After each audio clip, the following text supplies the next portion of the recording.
ನಮಸ್ಕಾರ, ಮಮತಾ ಕಿಚನ್ಗೆ ಸ್ವಾಗತ. ಇಂದಿನ ರೆಸಿಪಿ ಗ್ರೀನ್ ಗ್ರಾಮ್ಸ್ ಡಿಲಿ ಲೀವ್ಸ್ ಪಲ್ಯ, ಅಂದರೆ ಹೆಸರುಕಾಳು ಸಬ್ಬಸಿಗೆ ಸೊಪ್ಪಿನ ಪಲ್ಯ. ಇದಕ್ಕೆ ಬೇಕಾಗಿರುವ ಸಾಮಗ್ರಿಗಳು: ಅದಕ್ಕೆ 2 ಕಟ್ಟು ಸಬ್ಬಸಿಗೆ ಸೊಪ್ಪನ್ನು ತೊಳೆದು ಸಣ್ಣದಾಗಿ ಕಟ್ ಮಾಡಿ ಇಟ್ಕೊಂಡಿದ್ದೀನಿ. ಮತ್ತು ಅದಕ್ಕೆ ಹೆಸರುಕಾಳು 1-2 ವಿಷಲ್ ಮಾಡಿ ಇಟ್ಕೊಂಡಿದ್ದೀನಿ. ಉಪ್ಪು, ಅರಿಶಿನ, ಅಚ್ಕಾರದ ಪುಡಿ, ಜೀರಿಗೆ, ಸಾಸಿವೆ, ಈರುಳ್ಳಿ ಮತ್ತು ಕರಿಬೇವು ಸೊಪ್ಪು, ಬೆಳ್ಳುಳ್ಳಿನ ಹೆಚ್ಚಿಟ್ಕೊಂಡಿದ್ದೀನಿ. ಈಗ ಮತ್ತು ಅದಕ್ಕೊಂದು ಸ್ವಲ್ಪ ಎಣ್ಣೆ ಬೇಕಾಗುತ್ತೆ. ಈಗ ಸ್ಟವ್ ಹಚ್ಚಿ ಬಾಣಲೆ ಇಟ್ಕೋತೀನಿ. ಅದು ಕಾಯಿಲಿ. ಈಗ 1-2 ಟೇಬಲ್ ಸ್ಪೂನಷ್ಟು ಎಣ್ಣೆ ಹಾಕ್ಕೋತಿದ್ದೀನಿ. ನೋಡಿ, ಈಗ ಎಣ್ಣೆ ಕಾಯ್ದ ಮೇಲೆ ಒಂದು ಸ್ವಲ್ಪ ಸಾಸಿವೆ, ಒಂದು ಸ್ವಲ್ಪ ಜೀರಿಗೆ, ಎರಡನ್ನೂ ಚಟಪಟ ಅನ್ನಬೇಕು. ಅದ ನಂತರ ಅದಕ್ಕೆ ಹೆಚ್ಚಿಟ್ಕೊಂಡಿರೋ ಬೆಳ್ಳುಳ್ಳಿನ ಹಾಕ್ಕೋತಾ ಇದ್ದೀನಿ. ಅದು ಚೆನ್ನಾಗಿ ಫ್ರೈ ಆಗಬೇಕು.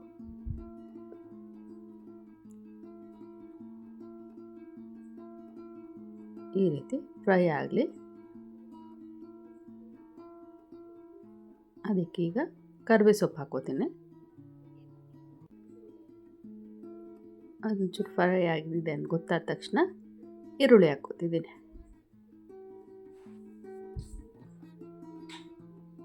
ಈರುಳ್ಳಿನೂ ಚೆನ್ನಾಗಿ ಫ್ರೈ ಆಗಲಿ.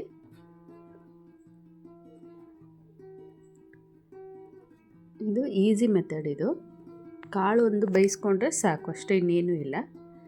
ಈರುಳ್ಳಿ ಬೇಗ ಬೇಯಲಿ ಅಂಥೇಳಿ ಸ್ವಲ್ಪ ಉಪ್ಪು ಹಾಕ್ಕೊಂಡು ಮಿಕ್ಸ್ ಮಾಡ್ಕೋತಾ ಇದ್ದೀನಿ.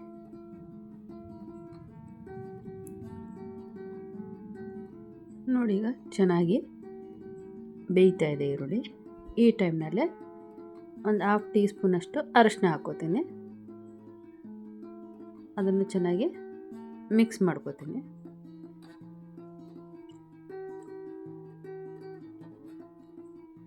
ಅದು ಮಿಕ್ಸ್ ಆದಮೇಲೆ 1 ಟೀ ಸ್ಪೂನಷ್ಟು ಅಚ್ಕಾರದ ಪುಡಿ.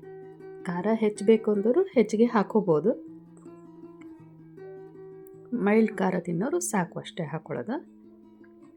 ಈಗ ಅದನ್ನು ಚೆನ್ನಾಗಿ ಈರುಳ್ಳಿ ಜೊತೆಗೆಲ್ಲ ಬೆರೆತ್ಕೋಬೇಕು. ಆ ರೀತಿ ಮಿಕ್ಸ್ ಮಾಡ್ಕೊಳ್ಳೋಣ.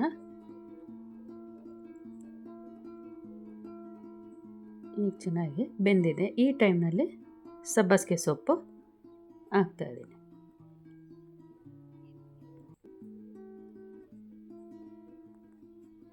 ಬೇಗ ಆಗುತ್ತೆ ಪಲ್ಯ ಇದು.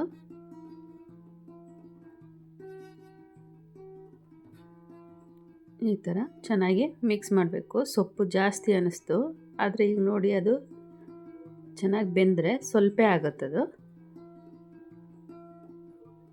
ಈ ಥರ ಚೆನ್ನಾಗಿ ಮಿಕ್ಸ್ ಮಾಡ್ಕೋಬೇಕು.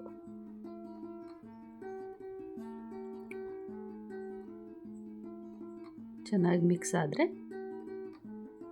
ಬೇಗ ಬೇಯುತ್ತದು. ಜಾಸ್ತಿ ಹೊತ್ತಿನ ಟೈಮ್ ತೊಗೊಳ್ಳಲ್ಲ ಇದು ಸೊಪ್ಪು ಬೇಯೋದಕ್ಕೆ. ಈಗ ನೋಡಿ, ಚೆನ್ನಾಗಿ ಬೆಂದಿದೆ. ಈ ಥರ ಬೆಂದಿರಬೇಕದು. ಈ ಟೈಮ್ನಲ್ಲಿ ನಾವಿನ್ನು ಹೆಸರು ಕಾಳು ಬೇಯಿಸಿಟ್ಕೊಂಡಿದ್ದೀವಲ್ಲ, ಅದನ್ನು ಆ್ಯಡ್ ಮಾಡ್ಕೋತಾ ಇದ್ದೀವಿ. ಈಗ ಚೆನ್ನಾಗಿ ಮಿಕ್ಸ್ ಮಾಡಿಕೊಳ್ರಿ.